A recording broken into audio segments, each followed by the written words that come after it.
Welcome to day one of the 120 days of Nobel's literary pilgrimage. I'm Jeff Rich, this is the Burning Archive, and at the end of this ultimate book lovers challenge, you and I will have read at least a sample of all 120 winners of the Nobel Prize for Literature. You'll be able to tell your friends that you are among the best read people on the planet, and you will have some extraordinary anecdotes and stories that you can share in conversations with your friends at dinner parties or wherever you'd like to do so. We begin in 1901 and we'll go all the way to 2023 and finish our pilgrimage just before the 2024 winner is announced in Stockholm in October. The Nobel Prize for Literature is generally acknowledged as the most prestigious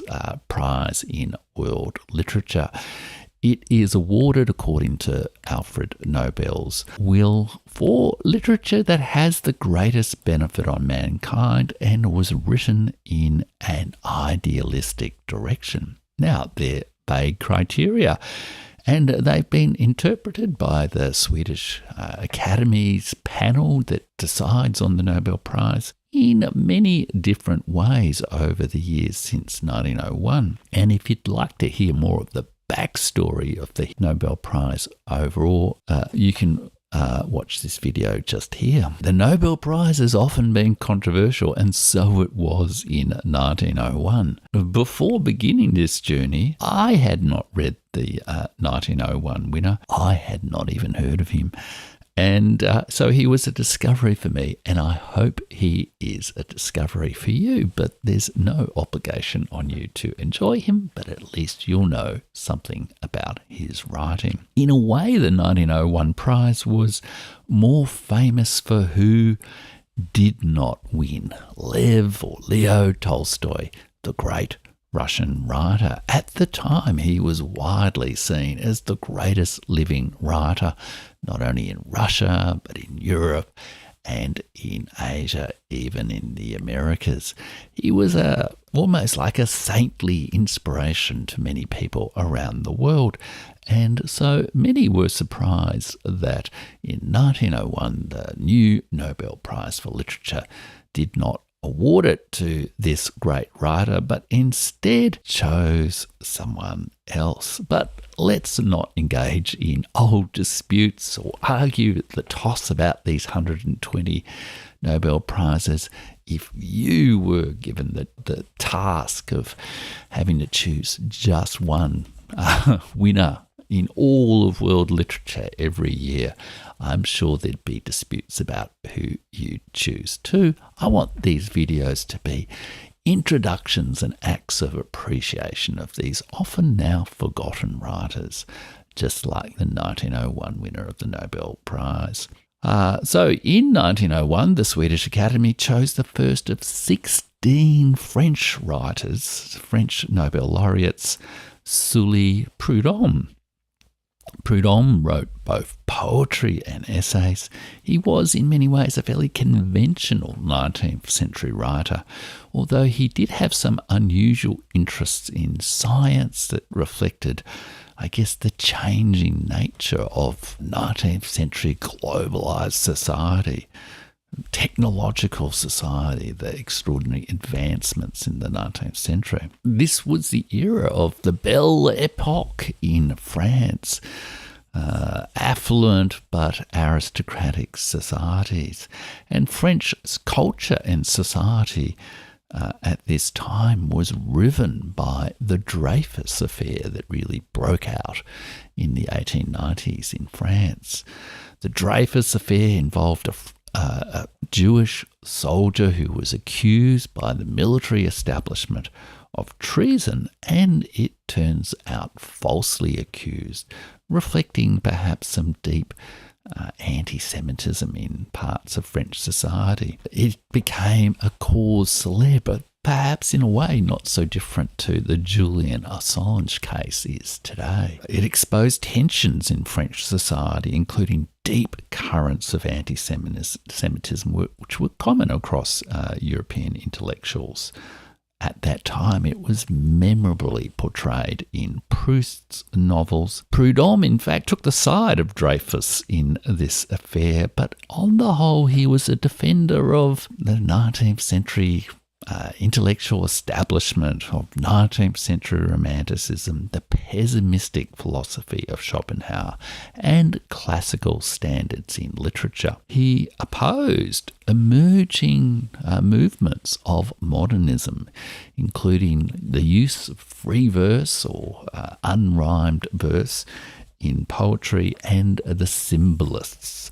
And when I think of late 19th century French poetry and literature, it's very much more the symbolists who I associate as the great writers of that time.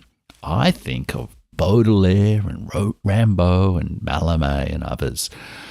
But that reflects how I have been shaped by the modernism of the 20th century that, in a way, Prudhomme opposed. So by choosing Prudhomme, the Academy was choosing an establishment, idealistic figure. And indeed, Prudhomme himself had been, since the 1880s, part of a very much officially endorsed member of the establishment. He was elected to that very unique French institution, the Académie Française, the French Academy. One French literary scholar summarised Prudhomme's outlook as no self-appointed messiah like Victor Hugo, but no nihilist like Leconte de Lisle.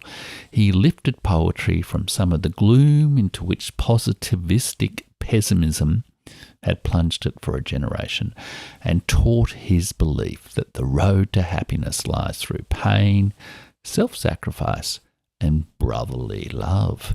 That's by Jean-Albert Bade from the Columbia Dictionary of Modern European Literature. Prudhomme wrote an enormous poem, Le Bonheur, in the 1880s that expressed this view and explored his fascination with science. But by the time he had won the Nobel Prize in 1901, he had largely stopped writing poetry and rather wrote philosophical essays in defence of his idea of poetry, in defence of those classical conservative standards of poetry, and against the symbolists, against the emerging modernism of the 20th century. Indeed, he dedicated his winnings from the Nobel Prize for Literature to prizes and efforts to protect those standards in poetry, to oppose all the changes to verse standards and classical metres and so forth. After 1901, however, despite winning the prize, he declined into ill health and became something of a lonely recluse and died in 1907. His best known or most widely cited work, at least in English language sources, is Le Vase Brisé, or The Broken Vase, and that is what I'm going to read for you now. And I'll just show you the sort of French text.